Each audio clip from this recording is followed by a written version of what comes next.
Welcome to my podcast, You Are More. I'm your host, Amy, and I'm excited to be here with you. I'm titling this message, Hey God, I'm scared. Have any of you ever been there? You've felt the icy chill of fear come over you. You've felt the paralyzation of fear grip your emotions. You've felt the dread, the ominous feel come over you. You've lived there, right? You've had times like that.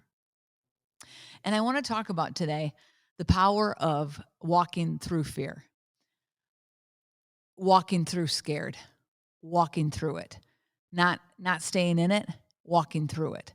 And the part of it is that you have to recognize that sometimes fear is sneaky. Sometimes you can't tell that you are catering to a fear. There are times that it could look like, oh, that's just wisdom. Oh, there's times that it could look like, oh, that's the safe thing to do.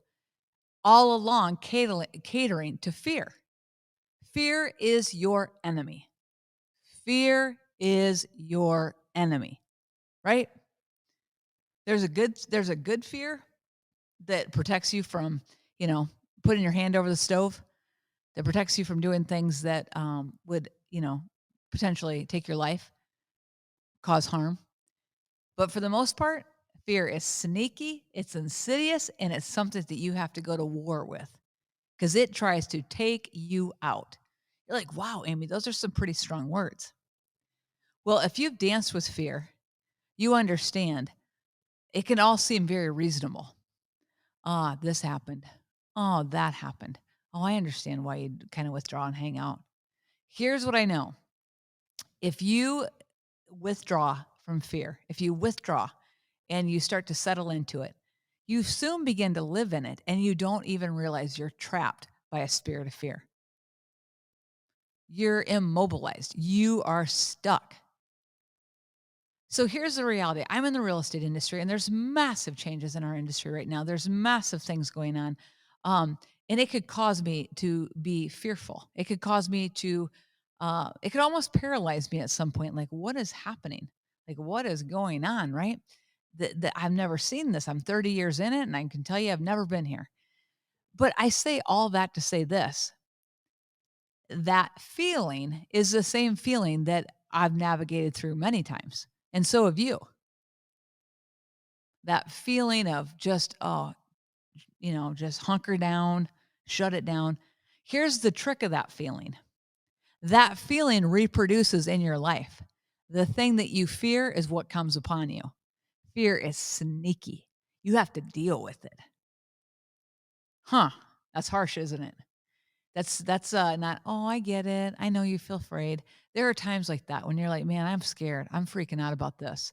And it's so justified and there's things going on that it's so reasonable, right? There are definitely times when fear is the appropriate response. So I'm not saying that. But I'm talking about in 90% of all of life situations, fear is the response that you have to move through and not stay in. Fear is the emotional response that you have to move through and not stay in. And the only way I know to move through fear is to act your way out of fear. You have to act your way out of fear. And the reason it's so difficult to act your way out of fear is the entire time you're going against emotions. You're going against emotions that want to shut you down, that want to paralyze you, that want to keep you boxed in, that want to keep you the same old, same old. Fear. What are people going to think? What if it fails? What if this business fails? What if this opportunity fails? What if people laugh at me? What if they make fun of me? What if they don't support it? What if no one buys the book? What if no one buys the song? What if no one comes to the restaurant that I just opened? Like all those things, right? Fear. Fear. Fear is the border guard. Fear is that thing that tries to keep you in place. Pay attention to it. When you become aware of how much fear is counseling and guiding your life, it's shocking, actually. I'm always like that third party observer of self, monitoring, like, what are my thoughts? What are my actions? So I'm keenly aware most of the time what I've got going on. But fear is sneaky. And here's the thing that it does it overwhelms, it isolates, and it paralyzes. Fear overwhelms, isolates, and paralyzes. It isolates you. Oh, I'm sure no one else has felt like this before. I don't know if anyone else is going through this. This is probably just my own thoughts. This is probably just my situation. I'm probably the only one in this situation. Fear, it isolates, it paralyzes. You get to a point where if you're stuck in fear, it causes you not to be able to move forward, backwards, sideways, up or down. You are stuck, right? What else did I just say it does? It isolates you, it paralyzes you, and it overwhelms you, right? And when it overwhelms you, here's what it does. It constantly is building a case against you. Meaning this could be a small fear, but if left untapped, if just left to your own will, if left to your own thoughts, and it just continues to build and build and build, that small seed of fear morphs into a giant thing that's taking over your life. It starts to go from one area to another area. Fear is sneaky. It doesn't just stay in one area of your life, it creeps and it creeps and it creeps and it creeps. Case in point, point. I'm kind of embarrassed to tell you this, okay? I'm actually really embarrassed, but I'm gonna tell you that because I think that it's a case in point. So, I have had over my last ever since I was a kid, I have had such a strong fear of the dentist. I'm talking it's an exaggerated fear. It's, I've just had a lot of fear. I've had tons of dental work done, and I had gotten locked into a real fearful thing. And so like 3 years ago, I'm like, "Ooh," I read a bunch of studies and I started thinking about some things, and all of a sudden that whole wheel started to spin, right? And, so what did I do? For the last 3 years, I did not go to the dentist. Don't take my lead, don't follow my lead, don't throw snowballs at me or whatever. Honestly, guys, I'm just telling you the truth. I did not go. And here is the truth of the matter. I thought about it from like about after 1 year. For the last 2 years, I've thought about it almost every single day, multiple times a day. Guys, it was eating brain space for me, right? Like taking up time because I'm like, "Ooh, I gotta go. I'm scared. I gotta go. I'm scared. I gotta go. I'm scared." Well, guess what? It got forced on me. I was eating popcorn the other morning and literally broke my tooth. Like bad. I had to go. I'm telling you what, guys, I I battled with fear. I didn't hardly sleep last night. Sounds crazy, doesn't it? Maybe your thing is not the dentist. But case in point, when I went there today, I literally an agent on my team, one of my business partners, was walking out of the dentist, and I'm like, "Oh my gosh, I am terrified." And she's like, "What?" I go, "I'm just terrified." And she's like, "Okay, you want me to go in there with you?" Guys, I'm 52 years old, and I took someone into the dentist office with me. Can you believe it? Now, I do lots of things that most people would be fearful to do. I have no problem buying properties and signing contracts and committing to things, expanding, growing things. I have no problem doing that. Going to the dentist? I was like panicked. I was like, my heart was racing. My blood pressure probably was elevated. And it distracted me all night long. Every time I woke up, I was like, oh, what the heck? I have to go do that tomorrow. What if, what if, what if? And here's the best example of that monster of fear. When I got in there, guess what? Okay, we can do this, this, and this. When I was able to express all the reasons I had fear, he probably thought I was a crazy person. But literally, I said to him, as soon as it got out on the outside of me, and I was actually in the action step laying in that chair, great peace came upon me. Now, did I have to sit in the dental chair and get drilled and filled and all that? Yes, thank God that's available to us, right? But I literally, that fear had become such a monster. Now you're probably thinking, Amy, I'm judging you now. And I can see why you would, because it seems so inordinate. But that's what fear does. It is inordinate. And most times it's always trying to produce, you know, it's trying to produce evidence of things that really aren't what they are and try to blow it out of proportion. So your situation is most likely not a dental situation. It could be I can't go get the scans. I can't go to the doctor because I'm scared. I've dealt with that a lot, right? I can't go check to see, where I'm at on my credit card bill. I don't think I can go meet with a group of people because what if they don't like me? I don't think that I should be involved here because what if I don't fit? I don't like, what is your fear factor? Because here's what I know, fear is alienating you. I feel like a brand new person tonight. I mean, literally. Everywhere I go, I'm like, "Hey, I just got a crown today." Cool. You know what I mean? To me, I just conquered a mountain. It's like climbing a mountain to me. I just moved past a wall of fear. It sounds so insignificant. What's your wall of fear? What's your mountain of fear that literally haunts you and is constantly before you, that distracts you, that causes you to withdraw and to retreat and gives you that same paralyzed feel? The way through fear and the way through is the only word I know is action. Action, action, action, action. You have to walk through fear. If you don't walk through fear, it continues to encroach. I've already said that. It'll encroach in your life and it'll just keep creating more and more things. The thing that you fear has come upon you. Like that's a scripture. Like the very thing that you fear comes upon you. It has got a self-fulfilling prophecy to it. Right? So here's what I know. If you can have an honest conversation with somebody, even sometimes it's just to have a conversation with a trusted friend and to just speak it out, it's like it loses energy. It loses its power over you. Just to acknowledge it. Awareness is half the battle. It's probably three-fourths the battle, right? And then the other part of the battle is just showing up. They say most things in life, like 90% of everything is just showing up, just putting yourself out there, just being there. Here's the truth of the matter.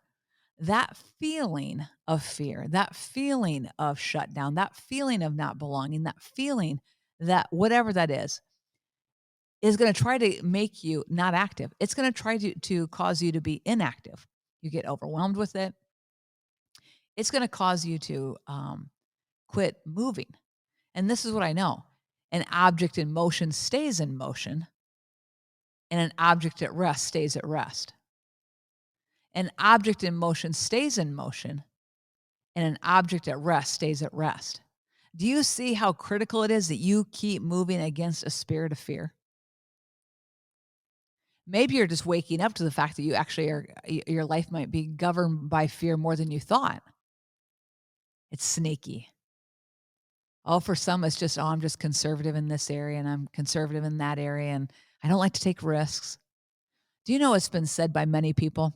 The greatest risk takers of all are those who take no risk.